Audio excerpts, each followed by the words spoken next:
Aesop, c. 620 to 564 BCE, was an ancient Greek fabulist or storyteller credited with a number of fables now collectively known as Aesop's Fables. Although his existence remains uncertain and no writings by him survive, numerous tales credited to him were gathered across the centuries and in many languages in a storytelling tradition that continues to this day. Many of the tales are characterized by animals and inanimate objects that speak, solve problems, and generally have human characteristics. Scattered details of Aesop's life can be found in ancient sources, including Aristotle, Herodotus, and Plutarch. An ancient literary work called the Aesop Romance tells an episodic, probably highly fictional version of his life, including the traditional description of him as a strikingly ugly slave, who by his cleverness acquires freedom and becomes an advisor to kings and city-states. Older spellings of his name have included Esope and Isope. Depictions of Aesop in popular culture over the last 2,500 years have included several works of art and his appearance as a character in numerous books, films, plays, and television programs. The earliest Greek sources, including Aristotle, indicate that Aesop was born around 620 BCE in Thrace at a site on the Black Sea coast which would later become the city Mesembria.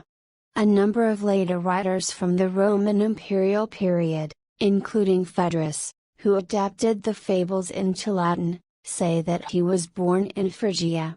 The 3rd century poet Callimachus called him Aesop of Sardis, and the later writer Maximus of Tyre called him the sage of Lydia.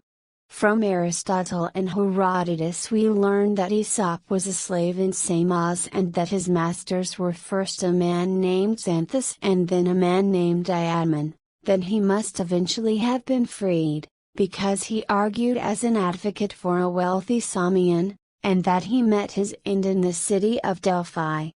Plutarch tells us that Aesop had come to Delphi on a diplomatic mission from King Croesus of Lydia, that he insulted the Delphians, was sentenced to death on a trumped-up charge of temple theft, and was thrown from a cliff, after which the Delphians suffered pestilence and famine. Before this fatal episode, Aesop met with Periander of Corinth, where Plutarch has him dining with the 7 sages of Greece, sitting beside his friend Solon, whom he had met in Sardis.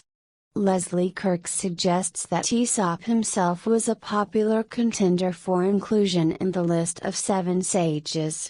Problems of chronological reconciliation dating the death of Aesop and the reign of Croesus led the Aesop scholar, and compiler of the Perry Index, Ben Edwin Berry in 1965 to conclude that everything in the ancient testimony about Aesop that pertains to his associations with either Croesus or with any of the so-called 7 wise men of Greece must be reckoned as literary fiction, and Berry likewise dismissed Aesop's death in Delphi as legendary. But subsequent research has established that a possible diplomatic mission for Croesus and a visit to Periander are consistent with the year of Aesop's death.